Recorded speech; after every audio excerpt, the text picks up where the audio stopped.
Ex-drinkers of Reddit, what was your damn I need to stop moment?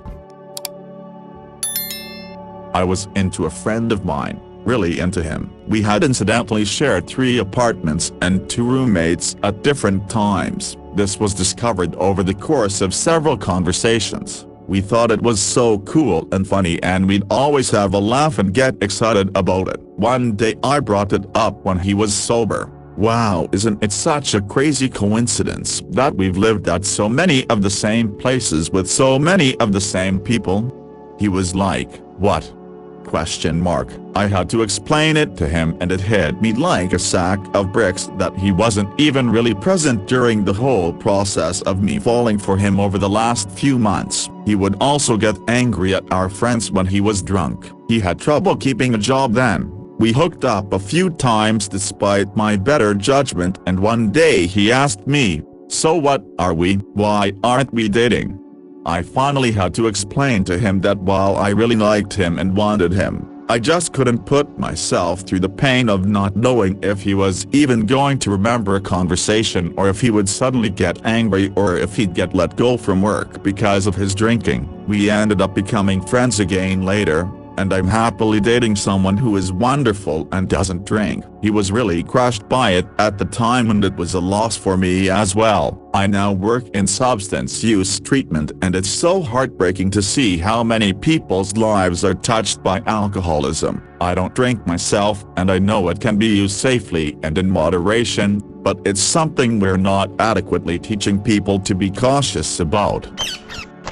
People not remembering things is so frightening to me, especially when I thought they were sober enough. I had a friend and we decided to move in together. We hung out a lot prior. We'd have girls' nights going out, or she'd come over to watch movies. I'd often bring out my popcorn machine. It's an air popper and I love it. Anyway, we move in together. We're organizing stuff in the kitchen and she goes, wow, a popcorn machine, that's awesome. I'm like, oh, you've used that like at least 10 times. She ended up getting sober, or at least, she said so. She went to meetings, stopped going to the bar and stopped having a social life, was angry all the time, and would leave food burning in the oven and fall asleep on our patio with a little cigarette in hand. We aren't friends anymore. Yeah, I've been there, although typically my habit is small amounts over extremely long periods of time instead of getting thrashed all at once. I was pretty much slightly buzzed for about 15 years until I cut back. For what it's worth, I found that a lot of the fun and happiness I felt when getting trashed was mostly from me, not the alcohol. I used to think I needed it to be outgoing and happy around people. But it turns it's plenty possible to do all that with 2-3 beers. Give it a shot sometime. The only thing better than raging and going wild is waking up the next day realizing you can actually do fun things because you're not obliterated. Lots of people think booze makes you sleep because it's a depressive, and in a way it does. But what people don't understand is that the sleep you are getting while intoxicated isn't quality sleep, and nothing will fuck with mental illness more than being totally exhausted. But in order to get restful sleep you need to have large breaks with no alcohol in your system. So the fact you're going days without, I think, will have you seeing some pretty positive results. It was almost immediate. The second day of not drinking was night and day. Way more calm, way more energy, way less anxious. I still get cravings midweek, but honestly it's typically pretty easy to ignore them when I know how shitty I'll feel the second I give in, and when I do give in I leave it at 1-2 beers, and that's generally not too bad. I threw up every morning and passed out drunk every night for about 3 years. At the end of it I was throwing up blood and my eyes turned yellow. I had a fatty liver and my plan was to keep drinking until I got cirrhosis and then I'd kill myself. At some point I started hearing things and getting the shakes so bad by 5 p.m. that I couldn't send texts. I was only 23 at the time. I got fired from my job for showing up drunk too many times, and at 10 a.m. I went to a liquor store and bought a half-gallon of the cheapest vodka they had. Didn't tell anyone. I got fired for like 3 days. Something in me just broke. I kept looking down the hole and thinking, if I go to the hospital I can't drink there. I can't interview for jobs anymore because I can't be drunk for those. I can't continue to exist without money, and I'm already in debt. I wouldn't admit to anyone what was wrong,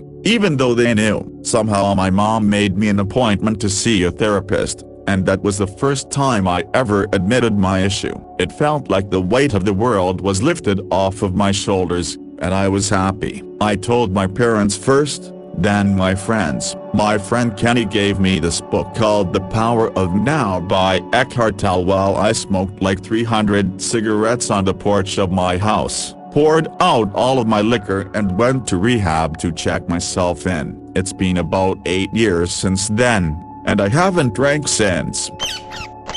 Thanks, in a weird way. I'm glad it happened. I wouldn't say I'm thankful for it, but quitting drinking was the first time in my life that I really, truly realized that I have the power to change things about myself. I remember getting pissed at doctors for not giving me a pill to fix my stomach problems, anxiety, depression, and panic attacks. Turns out, if you're a raging alcoholic, a pill doesn't fix it.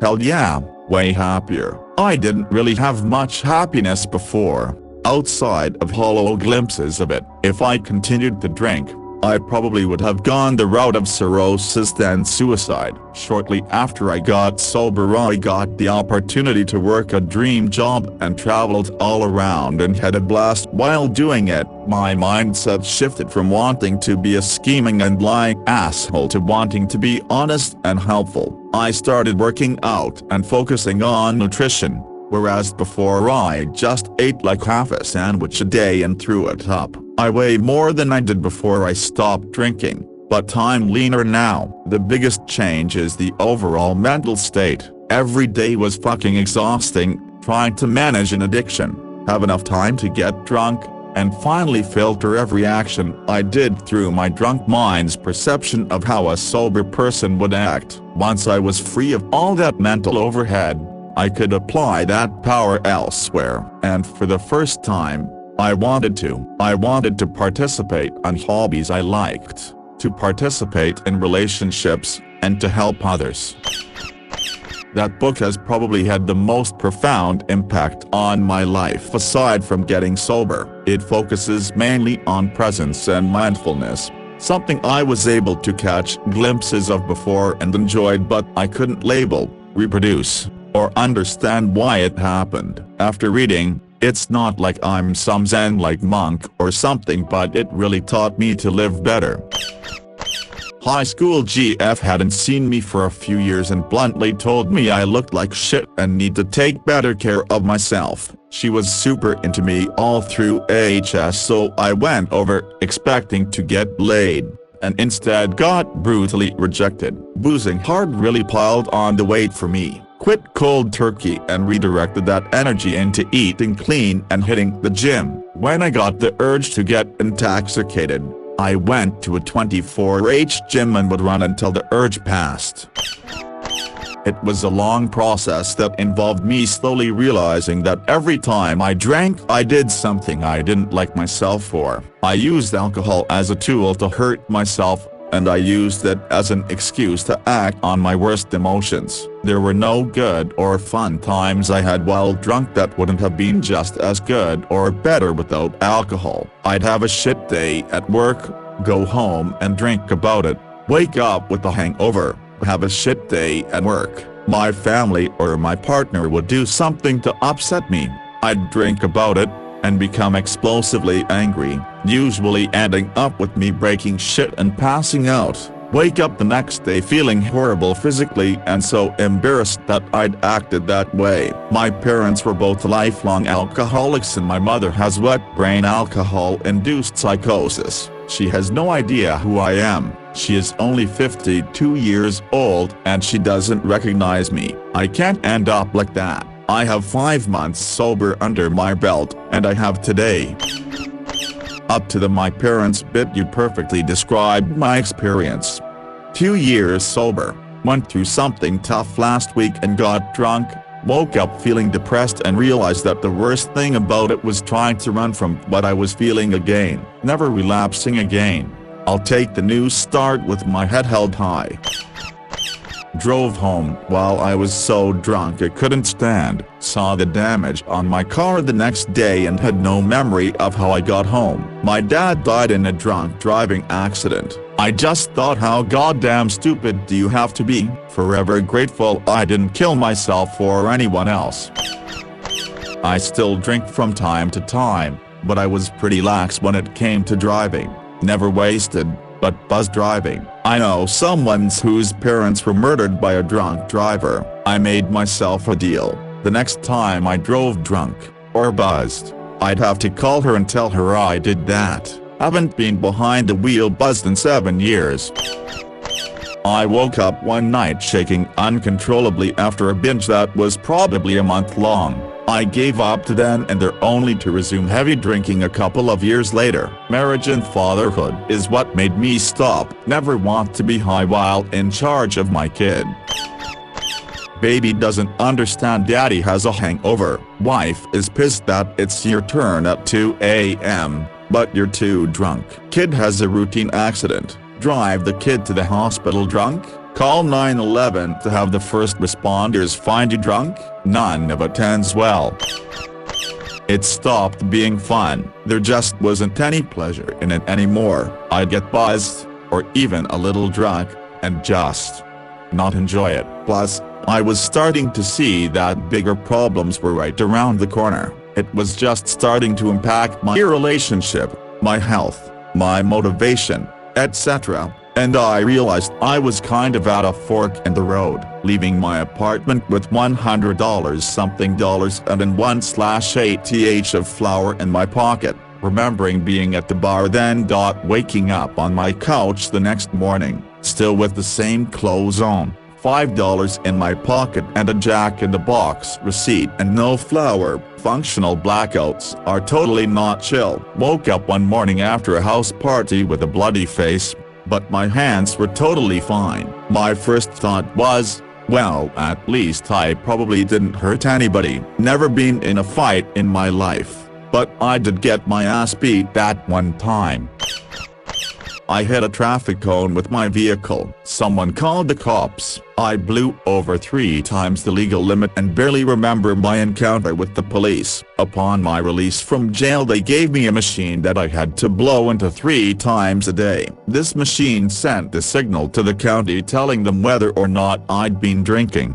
I drank again and failed this test and was thrown back in gaol. I hate being in gaol and had my last drink on June 10th. 2017. I am forever grateful to the prosecuting attorney for forcing me to blow into that machine. If I hadn't have had to do that, I probably wouldn't have stopped drinking. I'm 30, but I feel that there's a high chance that I'd be dead or in prison right now if I had kept on drinking. Me staying sober from alcohol, and hard drugs for that matter, is one of my most important achievements in life. My life is different but so much better abstaining from alcohol.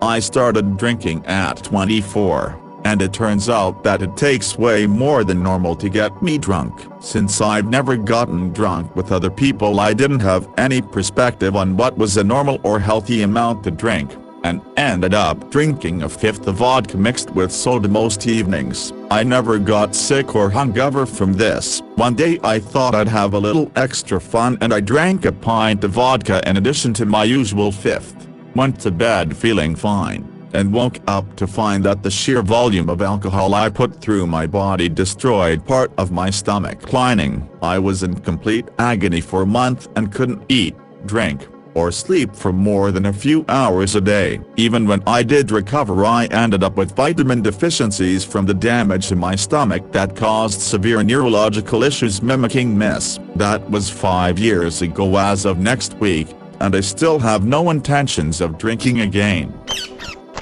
My husband was going to leave me and take our son. I was a disappointment to everybody who loved me. I had been an alcoholic from 1929 and knew I wouldn't make it to 30 if I didn't go to rehab. I had a seizure and I've thrown up blood more times than I can count. I woke up every morning wishing I could just stop, but I was too far gone, so I failed any time I tried quitting on my own. My husband and dad told me they couldn't do it anymore, and I knew they meant it. The last time I drank was November 25, 2019, and I am a completely different person now. I've since had another baby and tried to be the best mother, wife, daughter, sister, and friend every day since then. I look back at who I was and am so ashamed, but I try daily to show myself that I'm not that person anymore. Edit spelling errors.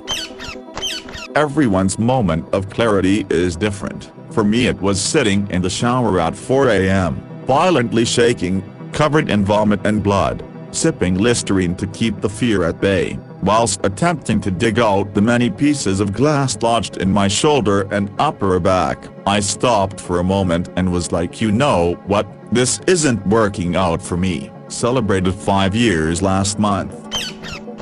I was a binge drinker and it was a problem, but I always just wrote it off as letting off some steam and having a good time. Then one night I got the drunk munchies and threw chicken nuggets in the oven at like 3 a.m. and promptly passed out, filled the house with smoke. My wife was screaming at me. I know that there wasn't any danger of burning the house down since the oven is pretty self-contained, but the idea that I tried to cook anything while blackout drunk was for whatever reason the final straw. I couldn't get the image of causing a fire and not being physically able to help my family out of my head. Haven't had a drink since.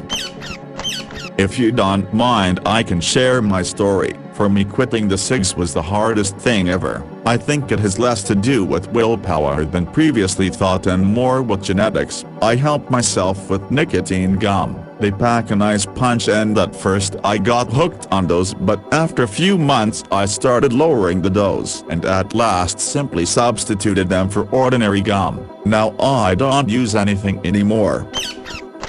I drove a bit of a beater pickup truck that had almost 200k miles. It was 12 years old and messy. I bought a new car and said to myself that I won't smoke in it. I gave up coffee for black tea for about a year to break my commute, coffee, and ciggy routine. After 6 weeks I felt a shit ton better. I smoked Camel unfiltered for 20 years, and Marlboro Reds before that, and honestly, I was done with dirty habits. Was it the potential DUIs and tragedies I narrowly avoided through sheer dumb luck? Was it the constant fights with my wife about how drunk I got all the time? Was it the 2-day hangovers because I didn't know how to not black out? Was it the inability to remember important things that had happened a day or two before? It was none of those. As I laid on my bed with my third killer hangover in as many days, my favorite 7-year-old comes into my room. "You don't have to go to work today, that means you can play with me." He was so excited. "Not right now, bud, I feel kind of sick. Let me just rest for a little while longer, okay?" His face went from the happiest I'd seen him in a while, to tremendously sad. The next words he said were all I needed to hear: "You never want to play anymore, you're always sick." And as he walked away to find his mom, so that she could play with him instead of me, my heart broke in two, and then those two halves broke into a million more pieces. I quit drinking a month or two later, New Year's Eve 2016-2017, and haven't touched a drop since. Not a drinker, but a son of an addict. Ever see a dead turkey fly again on Thanksgiving? That was enough for me to not pick up alcohol, or any drugs for that matter. Forget the amount of times the police were called to my home, or the amount of times I had to drive into Philly at 1 in the morning to drop my father at a whorehouse while I wait outside for him to get back on his school night, or the amount of times I'd witness my mother or my brothers getting bullied or hit. or the amount of times we'd get pulled over because someone called the cops after witnessing my father opening the bottle of vodka and taking a few swigs before getting in the car. At least he threw away the plastic wrapping around the cup in the trash before getting in, or the amount of times I dread coming home from school not knowing if it would be a cordial evening to do homework or another crazy night of hostel living. Yeah, none of those really take the cake. The turkey in the oven getting smashed into the kitchen wall was enough for me. Ruined Thanksgiving for me for 22 years. Wasn't until I met my wife that I began to like Thanksgiving again. Took a couple of years with her, but she was patient with me, and managed to sort of rekindle a good relationship with that holiday, and I hope one day I can say I love Thanksgiving again. But now that my child is 1, I think that may happen as I make more memories with him as a father. Thank you for reading.